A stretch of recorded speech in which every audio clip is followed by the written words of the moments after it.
Do you ever get the urge to go back and revisit a show or a movie from your childhood and then realize it's not quite as good as you remember? Me too. Enter Yu-Gi-Oh! The movie, The Pyramid of Light. So I caught COVID the other week and I thought it was a perfect opportunity to rewatch this movie while I was getting fried alive. It just so happens the entire thing is free on YouTube and there's just so much to say about this movie, truly. The tie-in cards, the Burger King toys, and the apparently awful critical reception. Like seriously, I didn't know people hated this movie as much as they did because I was a 9-year-old kid at the time and I freaking loved it. So yeah, I've got a bunch to talk about with this movie and a lot of things you might not even know about it. So without further ado, this is Yu-Gi-Oh! The movie, The Pyramid of Light.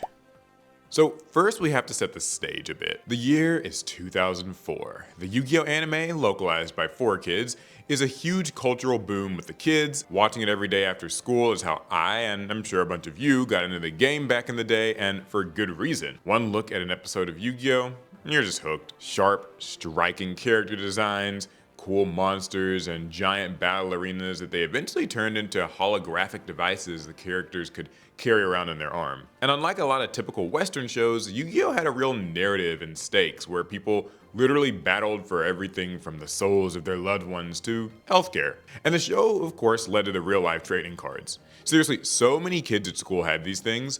I still remember buying a starter deck Kaiba at Books A Million, and my sister got starter deck Yugi, and the rest was history. Kids would bring these cards to school, everyone was trading, you'd beg your parents to buy you booster packs. Yugi Mania was a real thing, and they even made like video games, shirts, skateboards, yes, even this weird soap on a rope that happened. You can say whatever you want about where Yu-Gi-Oh's ended up today, but it owes a lot of its early success to this lightning in a bottle moment. And so looking back, it's no surprise that they wanted to capitalize on the popularity of Yu-Gi-Oh! With a theatrical release. Other localized anime like Pokemon and Digimon already made movies, and it was pretty normal for Western cartoons around this time too. And so 4Kids commissioned Studio Gallop, the studio that worked on the Yu-Gi-Oh! Anime, to make a movie completely from scratch. This made for a couple of interesting results. First of all, the Yu-Gi-Oh! Movie doesn't use most of the music or sound effects from the original English anime dub. I don't think I noticed this as a kid, probably because I was just so excited to be seeing the movie in a theater,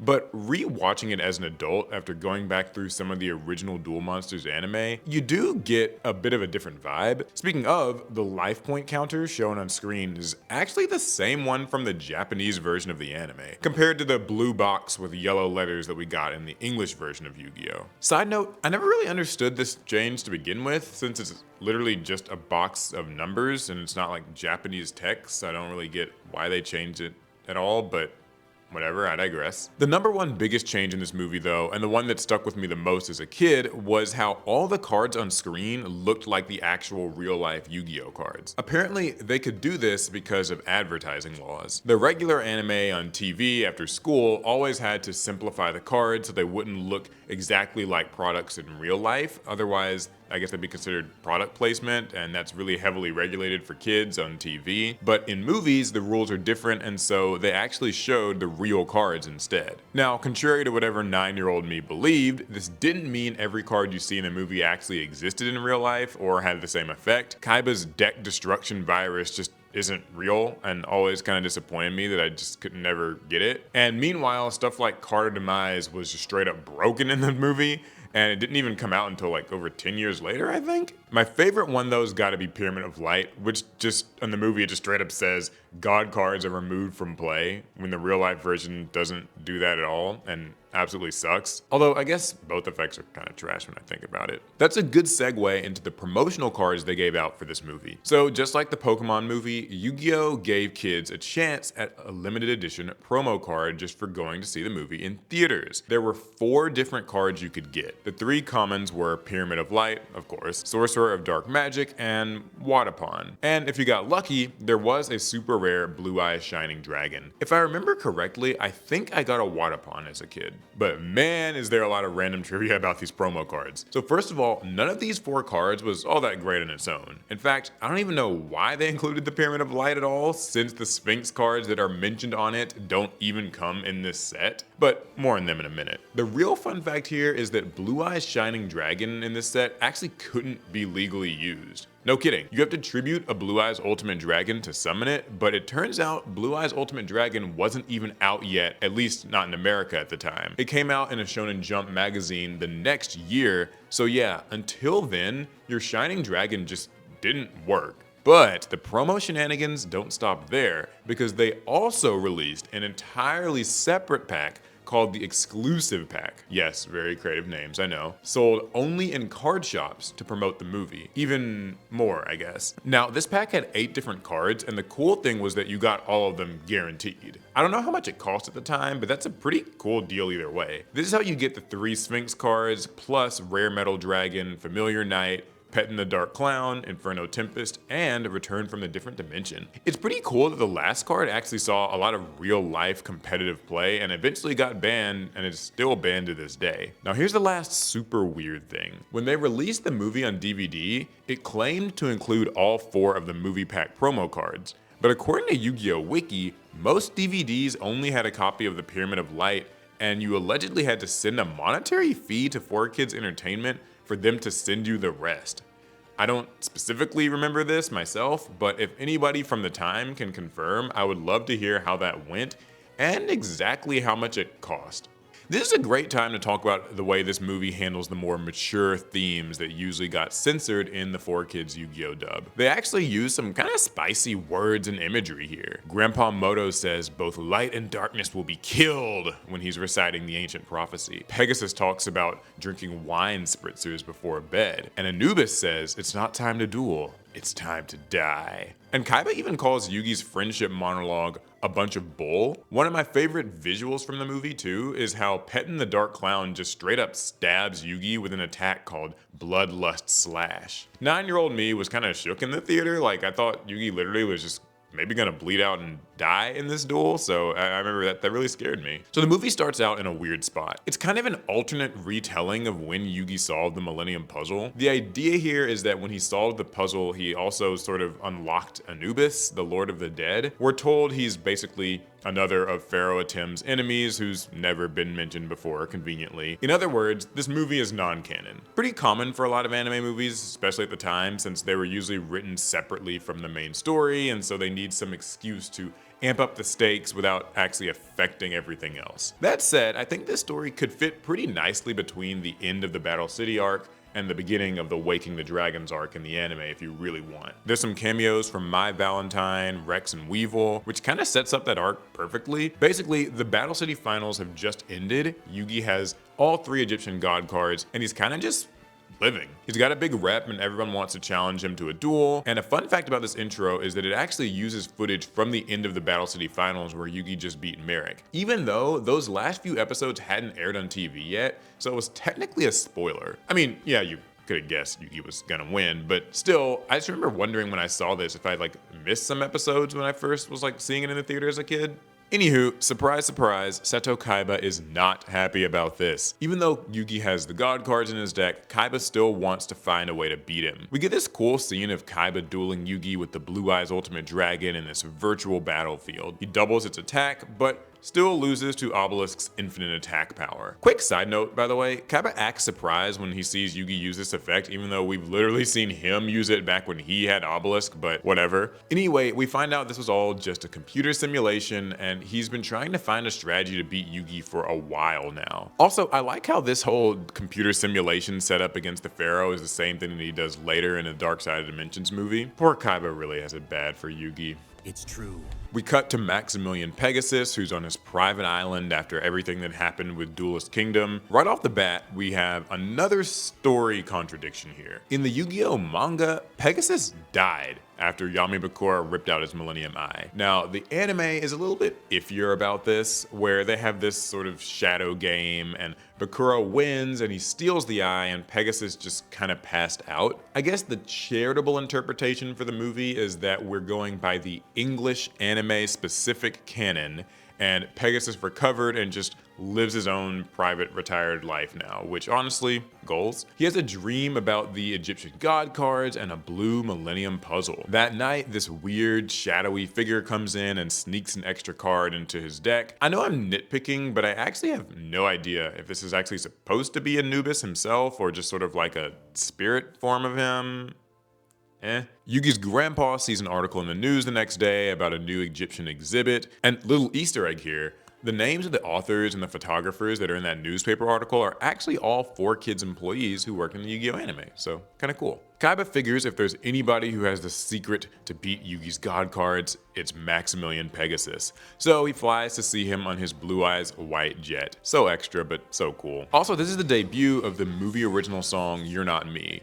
Not gonna lie, this was kind of a mood as a brooding, edgy kid. Although, when you listen to the lyrics, it's also sort of depressing because it literally talks about how Kaiba's only friends are the people on his payroll, even though Yugi has literally been extending an olive branch the entire time, but sure, whatever. Plus, it's cool that the Blue Eyes Jet Dragon actually shows up again in the Dark Side of Dimensions movie and eventually got made into a real life card. It's funny because now that I think about it, a lot of stuff in this movie got reused for Dark Side of Dimensions. So even though they like to pretend that this thing never happened, it kind of seemed like maybe it was a bit of an inspiration. Don't say if I were you. I'm sorry, my inner kid needed that to heal, you know? Kaiba challenges Pegasus to a duel, and it's basically the first full match we see in the movie. Gotta give points to that Blue Eyes Toon Dragon wine bottle, very classy Pegasus. Pegasus brings back his old Toon World strategy with a few new cards, and Kaiba counters it with his XYZ Dragon Cannon monsters. I have some criticisms of Kaiba in this movie that I'll get into a bit later, but I do like how this duel basically redeems his loss to Pegasus in Duelist Kingdom. This time around, he kinda just low diffs him, and that's really nice to see. I will say this duel is a bit weird to follow at the end. Kaiba makes it a point to banish his 3 XYZ parts manually with Dark Core and Soul Release, then brings them all back to make XYZ Dragon Cannon. It's really long-winded, but I think the idea was to establish Return from a Different Dimension as a trump card for later in the movie, so I guess that works.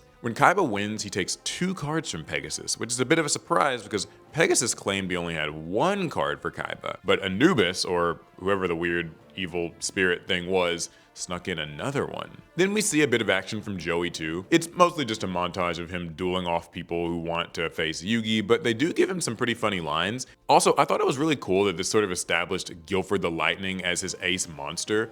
I always thought it was just like a better card than Red Eyes for him. It sort of fits his personality more and it actually has an effect. I always remember Injection Fairy Lily from this movie, and they didn't censor her syringe, which I think they do in other episodes, but I totally forgot that one of the NPC fodder guys actually tribute summons Maju Garzette, which is just one of those cards I always associate more with the real life card game in the anime, so I just thought I'd point that out. Yugi and Taya go to the museum, they see an exhibit, Yugi has a weird vision, and then suddenly Mokuba shows up to take him to Kaiba Corp. Is it a rushed and a highly contrived setup for a duel? Yes, but since when did these characters ever really need an excuse? Now we finally get into the real action. Yugi and Kaiba's first duel on the big screen was always gonna be hype, and I love their little walkout sequence with all their holographic monsters behind them. But in hindsight, I gotta say this duel is one of the weaker parts of the film. The duel isn't particularly close. Yugi's just on the back foot for basically the entire time, and I feel like they just kind of rushed to get the god cards out in the field and then out of play from Pyramid of Light. And other than that, it's kind of just Kaiba dog walking Yugi the whole time. I guess this isn't that much different than how most duels in the anime go, where the heroes are barely scraping by for 90% of the duel while the bad guys have an actually somewhat coherent strategy, and then they just pull something out of their ass at the last minute. But at the same time, when this came out, Yugi versus Kaiba Battle City Finals would have just finished airing on TV, and that was just a way better duel between these two. Way more back and forth between both sides, and it actually showed the characters' personalities through their cards, and this, not so much. They do sell you on the stakes of this duel because Yugi and Kaiba get their energy drained whenever they lose life points. Now that I think about it, I'm not sure why they didn't just go ahead and formally call this a shadow duel, since this whole movie was made for the English audience and it would have felt probably more canon that way. While the duel's going on, little Yugi and his friends get trapped inside the Millennium Puzzle, they get chased by zombies, and eventually they find the source of Anubis' power. Again, a little more violence shown here than you'd expect from your usual 4Kids Yu-Gi-Oh episode, so kinda nice. Once Kaiba's summoned his Blue Eye Shining Dragon and has Yugi dead to rights, he wants to humiliate him by beating Yugi with his own Egyptian god cards, using Return from the Different Dimension to summon them all back to his field. Once again, incorrectly telling a bunch of kids that you could just bring back your opponent's cards with that effect for some reason, but okay. But first, he's gotta use Shining Dragon's effect to destroy the Pyramid of Light, and that's when things get interrupted by Anubis. So something I basically realized on this rewatch of the movie is that the Blue-Eye Shining Dragon was the card that Pegasus gave to Kaiba. And I think that the intention, based on the effect that we see in this movie, is that Kaiba would summon Blue-Eye Shining Dragon and use its effect to destroy one or all of the Egyptian god cards, because that's just what it could do. But when Kaiba got the Pyramid of Light, which just banishes the Egyptian god cards, he changed his strategy to be, I'm going to get Yugi's god cards out, have them be banished, use the Blue-Eye Shining Dragon, destroy the Pyramid of Light, then use Return to the Different Dimension to bring back the god cards. So it is cool that Kaiba's kind of trying to like think on his feet a little bit here and make the strategy his own.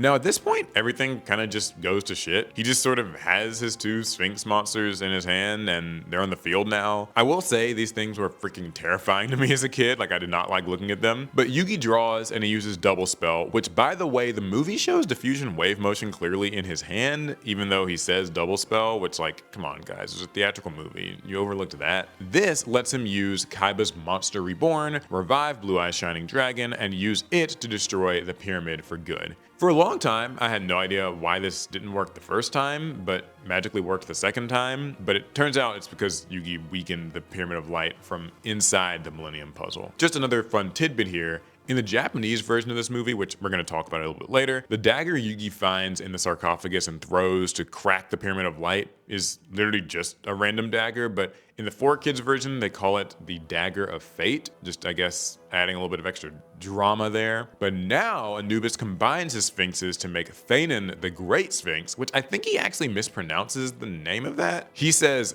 Theanin, even though the card says Thanon, but I guess we'll chalk it up to bad voice direction. Oh, it's also a good time to share one of my favorite little trivia tidbits about this movie. So Sphinx Telea was apparently originally going to be called Genosphinx. How do I know this? Because if you look at the on-screen effect of Thanon the Great Sphinx, it actually uses that name for her in the text instead. The running theory is that it was supposed to be Andro and Geno, which basically means male and female. So when they combine and they get features of both monsters, it becomes Androgynous Sphinx. So what this means is that they actually changed her name at some point close to the release. My guess is because Telea sounds more like feminine, so I guess kids would be able to understand that better. I don't know if anybody's got any other theories, I'm all ears. Anyway, Anubis feeds it the souls of the dead and gets a bunch of attack points, but Yugi uses his final bullshit card, Reverse of Reverse, to play Kaiba's Return from the Different Dimension, summon back his Egyptian god cards, and destroy Thanon. Woo! But wait, there's more. Anubis comes back somehow and turns into a big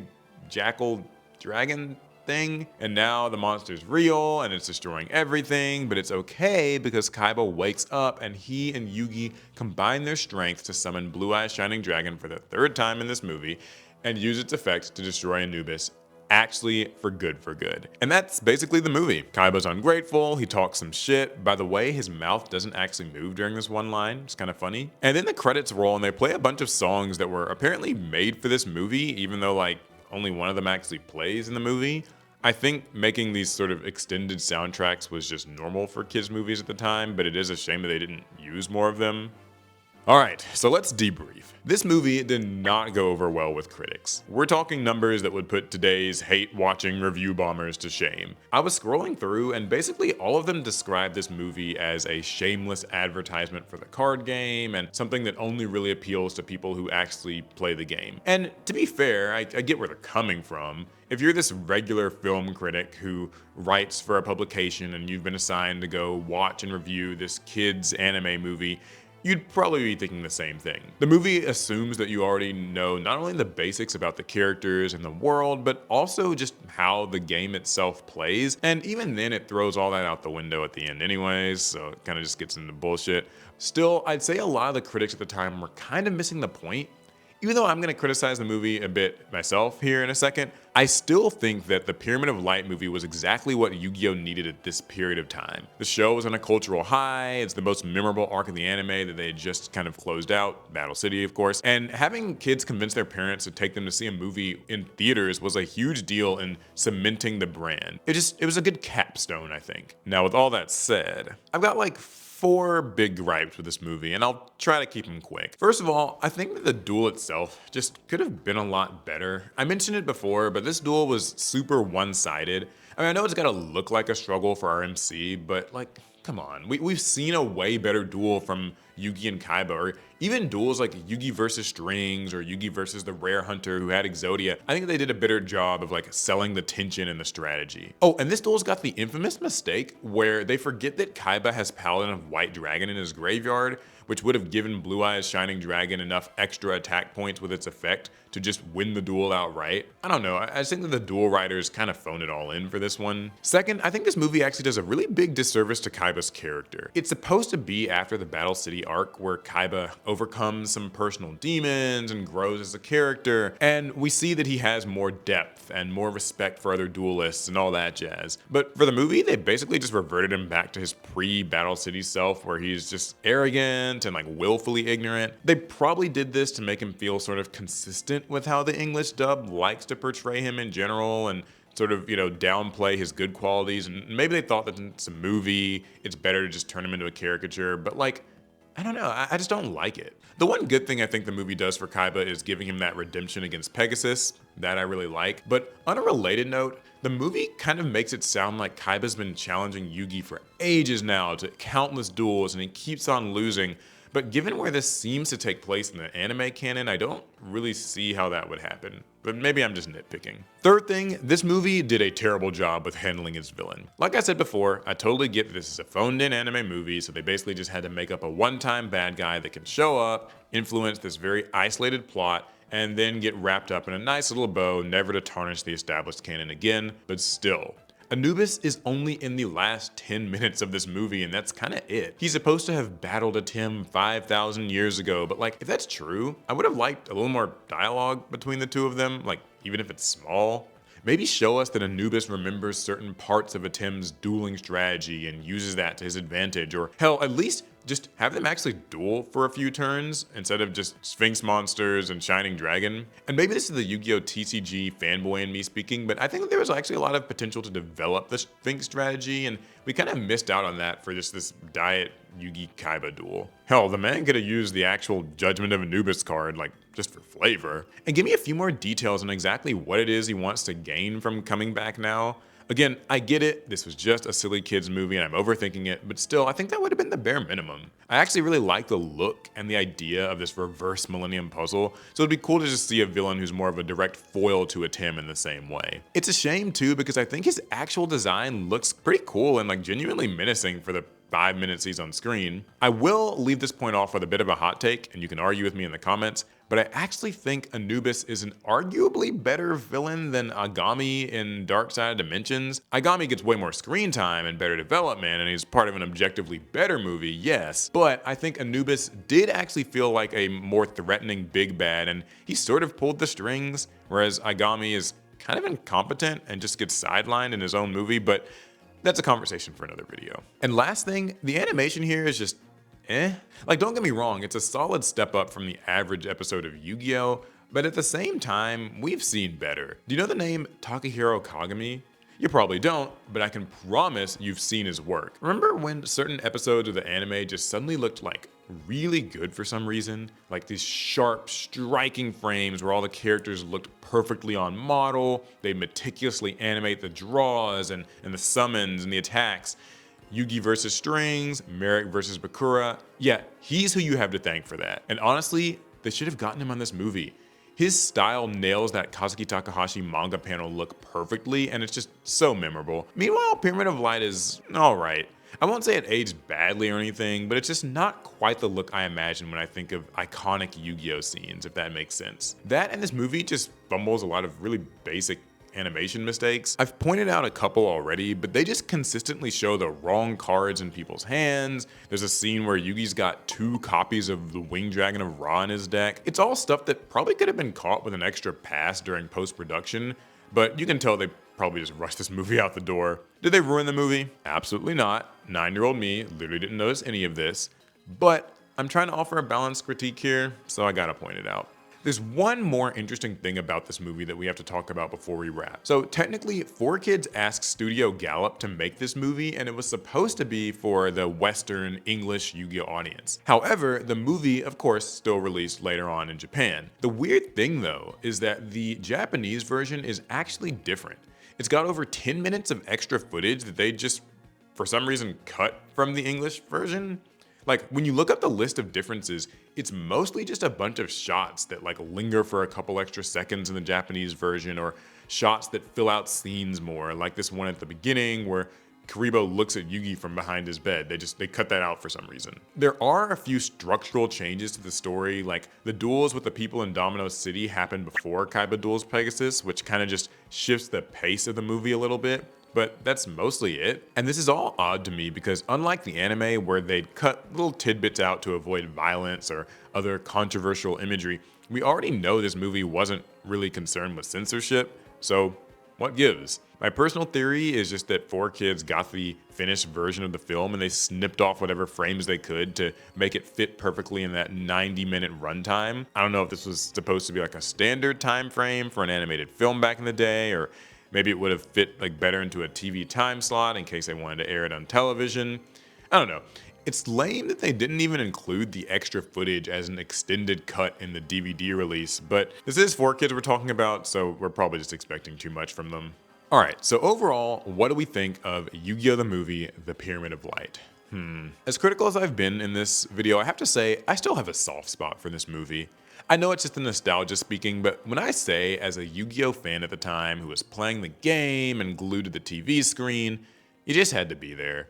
I didn't really notice or care about any of the little mistakes. I was too busy with my eyes just like glued to the screen, eating popcorn, enjoying the fact that I was watching my favorite Saturday morning TV show in a movie theater. And that's kind of what this all feels like. It just feels like one long 90-minute episode of Yu-Gi-Oh! A reward for being a fan at the time. Even in hindsight, I don't think this was like an objectively bad movie. Did the critics hate it? Yes. Did it make back its budget at the box office? No. But still, it's the Yu-Gi-Oh! Movie. It had to happen. I still think it'll be really cool for them to revisit this movie at some point, or at least acknowledge its existence. I mean, Dark Side of Dimensions got to be in Yu-Gi-Oh! Duel Link, so maybe they could show a little bit of love to this movie and like make some more Sphinx cards or add Anubis to a game or something. I don't know. Another cool thing they did for the marketing of this movie was they released Burger King kids meal toys that you could actually get for the movie. So they came inside of these pyramid shaped covers, and they were basically just a bunch of monsters that Yugi and Kaiba used, like Lajin the mystical genie of the lamp and Curse of Dragon and Beta the magnet warrior. The weird thing though is that most of these monsters just don't actually appear in the movie. So it's really just generic Yu-Gi-Oh! Figures and toys, not actually like Pyramid of Light specific things. But still, I remember getting a few of these as a kid, and you can actually buy them on eBay now for like way too much money. So yeah, I just thought I would like point that out too. Like, I would honestly kill for Yu-Gi-Oh! To just have like cards or toys or something in a Burger King or McDonald's Happy Meal again in 2026, you know? Anyway, that's all I've got to say about the Pyramid of Light movie. It was a fun trip down memory lane, and now I kind of want to go back and rewatch Bonds Beyond Time too, so I don't know, maybe that could be another video.